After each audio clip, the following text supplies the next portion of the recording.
Hey guys, welcome to the vlog. Today again a road trip with Vanessa in the Netherlands, our favorite country, except for the driving. It's a little boring. It's just like, what is it, 130?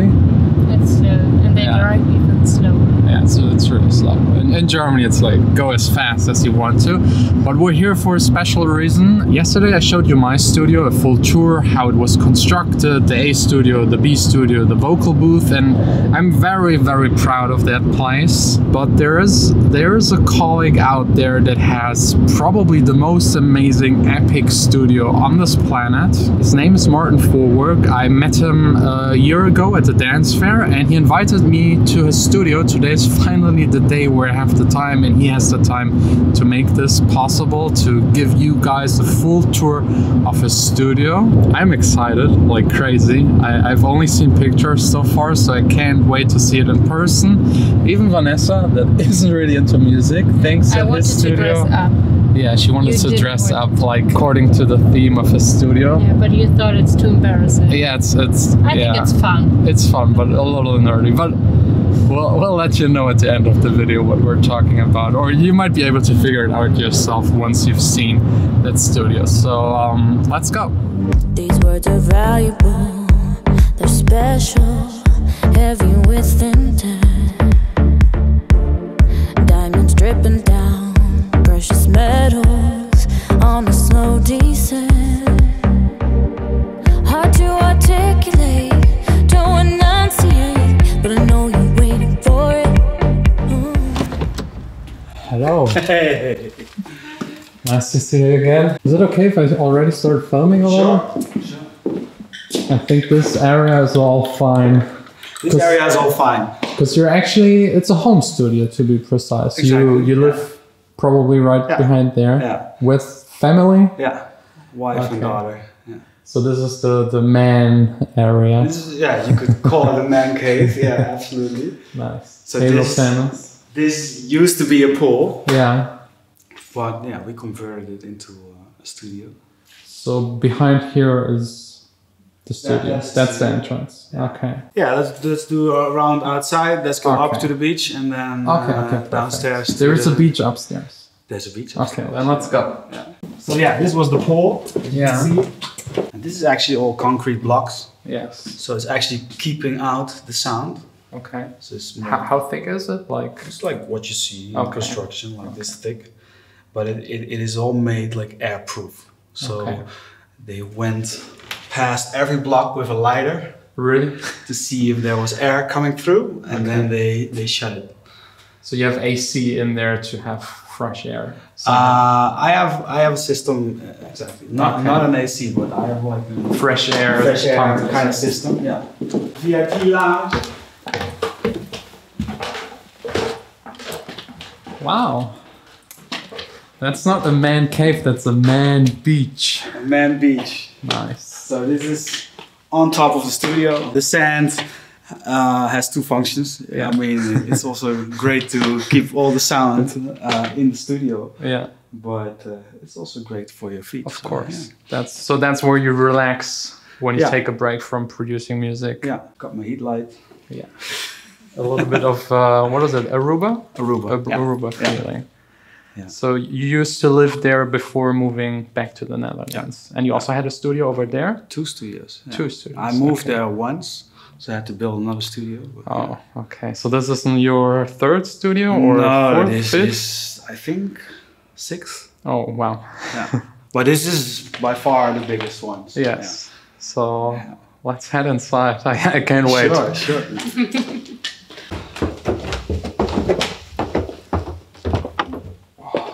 Wow. That's epic. It looks even way more epic than in all of the pictures. And what I love about studios is like the second you enter, the sound, what you can hear, it sounds so different than anything you might be used to.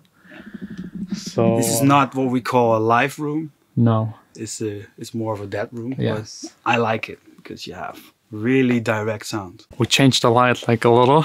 It's not your favorite light, but this is not this is more like my administration light. But just for the demonstration. If I'm behind my laptop, doing some administration stuff, then yeah. Everything you see here is custom made. by Misha Jacobi. Yes. He made the design together with me, and he worked everything out. He built it. Where should we start? So we have a T-desk, which is kind of neat because it's floating. So you can, if you look underneath everything. Okay, so it's like just connected left and right. That's so cool. It has a beam structure going into the wall up to the ceiling. Okay. So that's what keeps it up. It's really tight, so you can even stand on it. Then the speakers, they are created especially for this room. Yeah. Also custom ones. We call them Obi-Wan, so Star Wars fans know. So there is not another pair of these on this planet? No, not in this. And they're straight built right into the wall? Yeah, so these are two 12-inch subs, or 4 actually in total. 2 mid and 2 tweeters. And then we have the ceiling, of course. This is the star ceiling. As you can see, if I turn them off, there's like... you see a wall, right? And there's nothing. And then when you turn it on, you create sort of a depth in your studio, which I really love. Yeah, I don't know if it comes across on the camera, but it really looks like it's far, far away. Yeah, it's further away at least. So. Yeah. But this gives like a really special, nice effect. But it was a pain in the ass to make because all these stars are fiber optics. Okay. So, you had to... so there are, I think, around 700 stars. And all by hand. And all by hand. Placed in special panels because they had to be fireproof. They had to be the right acoustical insulation. And some of them are curved. Oh God. And if you want to make a bright star, you need to take more fiber optics, put them together to create a brighter star. Them, and then you have the thing that if it's too bright, it looks too fake. Okay. Looks too Christmas tree. But if it's not bright enough, then your brain starts registering like more of a, how do you say that? Like you don't see it as a light, but as a stripe. Okay. When you move your head. Yeah. So it had to be exactly in between, which costs a lot of time. It took about, I think, 120 hours only to build the ceiling. I have 2 screens in the wall. One is just television. Okay. Apple TV, whatever. The other one is a computer monitor. It works. So what's the purpose of the 2 screens at the side? Just to be able to watch something while producing, or do you... Well, first of all, it gives you more epicness. I mean, if you are in the studio, it's like you're looking through 2 windows. Okay. If you are in space, so it's really the spaceship imitation window outside. If you would do more like this, you know what I mean, right? Yeah. So if you're sitting here and you have these 2 windows, oh, a nice touch. But I also sometimes like to watch Netflix or whatever. And on that screen, I can put some of my monitor stuff. So it's connected to your system. Yeah. You can like have your DAW or parts of the DAW on the screen. Just 2 screens. Yeah. So maybe an analyzer. Analyzers, yeah. Can I film what you're working on, or is it like? This is not so much working. This is something I'm just helping out my protege. So. And okay, you're using Studio One? Yeah. Any reason why? Because Studio One is pretty new. You switched to it from another DAW? Pretty new. I think it's already 5-6 years old. Yeah, but it's like one of the newer DAWs compared to Logic. Yeah, I used to work with Cubase. Yeah. I've worked in Cubase for, I don't know, 18 years. I don't know, like a long time. Yes. But the workflow wasn't fast enough at a certain point in time. And then I saw Studio One, which I think is built by some guys who used to work for Steinberg. Okay. And I really like the workflow, so I got used to it, and now I'm using it. So it's a little more modern, because Cubase is like a classic DAW. Yeah. Although I think now Cubase is, with 10.5, they might be catch up more comparable to Studio One workflow. And what's your main machine running all of this? Are you on a Mac, on a Windows? I'm on a PC. Okay. So this right here. Yeah. Is it a custom-made one? Yeah, this is a custom-made one by a company in the US, they specialize in making like the best systems for studios. Then I recently switched to the Apollo and the Grace Design monitor controller. And then that's a fancy one right here that measures the decibels. Yeah, as well.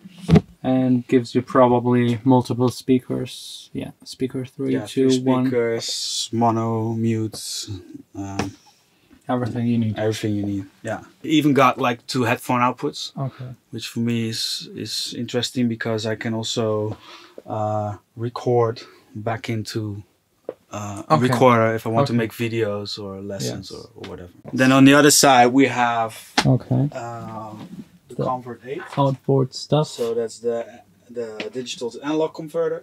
Yeah. Then it goes into the summing box, and if I want, I can switch in the Better Maker mastering limiter. Do you master your own tracks usually? Yeah. Okay. Like in 99% of the cases. Okay. Yeah. So you don't give it to someone else. You want to have full control until the end. It's not so much that I want to have full control, but usually if it sounds good here, it sounds good everywhere. Yeah. Sure, sometimes I want to double check and send it over to mastering agency, so I sometimes do that. But you know, they make it better, but it's like 5% better. Yes. You know. Yeah. And we have here 2 Genelecs. I have 2 Genelecs. The B speakers. I don't really need them, but it's like sometimes it's nice to create a more intimate setting. Yeah. For a while and then switch back. It's just to reconfigure your brain again. Virus TI. That's about it. Do you use it a lot, the virus? Or is it more not for anymore. show? I have a few sounds, a few go-to sounds. Yes. So if I'm looking for a special type of saw lead, then I hook up the virus and I usually sample it then. So. Okay.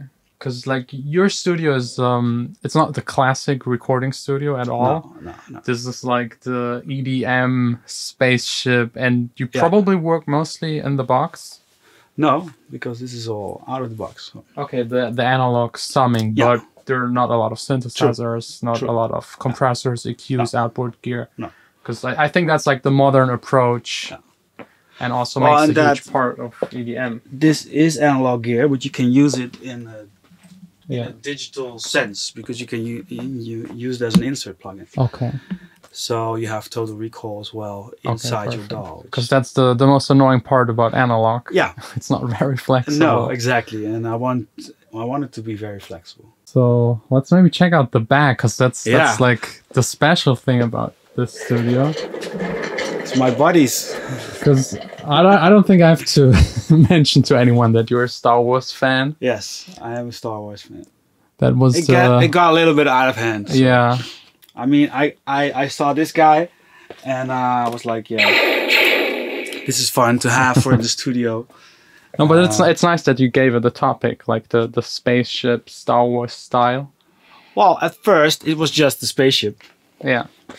And then I was looking at a black door, and I was like, no, I want to have like Han Solo frozen in carbonite. I think everyone knows this scene. Yeah. So yeah, we designed that into it. Then so you actually built a studio first without Star Wars in mind, more like a spaceship? More like spaceship, yeah. And then you started adding the Star Wars vibe to it. Yeah, okay. Yeah. I mean, these type of things, this is classical science fiction. Yes, I think it could be also from like Kubrick. And these were actually like your average dimmers. Yes, but they were not on it yet.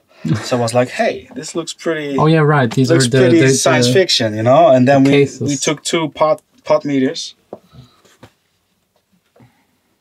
and those control the brightness. The brightness, yeah. Is it the dream studio for you, or is for there me, anything this is the dream to add? studio. No, there's no 7 studio. No, no 7 studio. The only thing, well, that's absurdly crazy. Okay. There's this new technology. It's called video mapping, but then with I think OLEDs, which shine down. So you have like strips you can place, and they shine like 4K down. Oh, okay, like a monitor projector. Exactly, and you can map it so that it only goes on the white on the white walls. So then you would be able to come into your studio and say, okay, today I want to have a waterfall theme, whatever. And then this turns into cool. waterfalls. Or I want to be actually in space. So you project if you're really traveling through space or something like that. That sounds expensive. It is expensive. But really epic. It's really epic. So so maybe the next time I'm here. I need to make like a couple of hits and then, you know.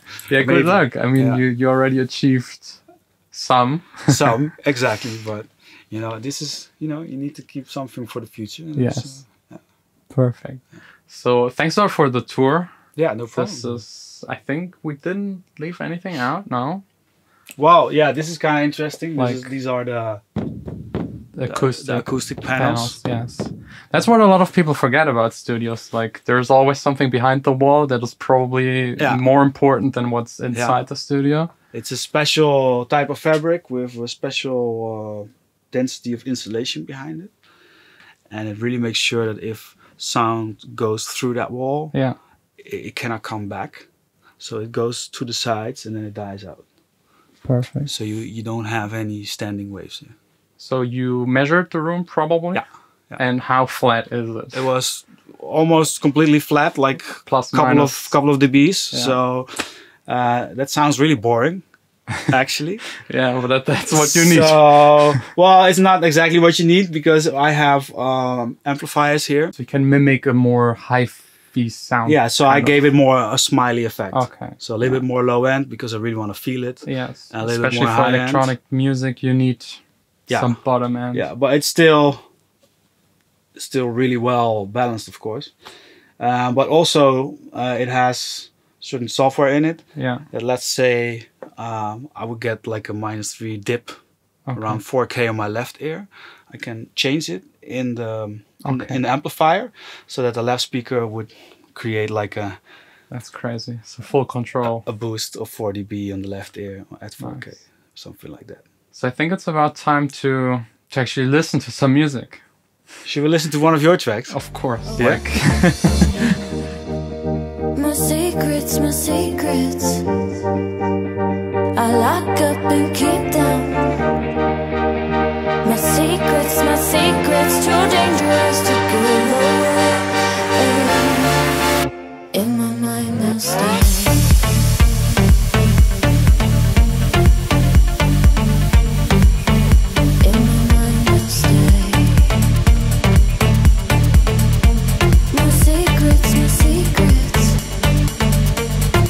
This was so amazing. I hope you enjoyed his studio as much as I did. You also had fun with the lightsaber.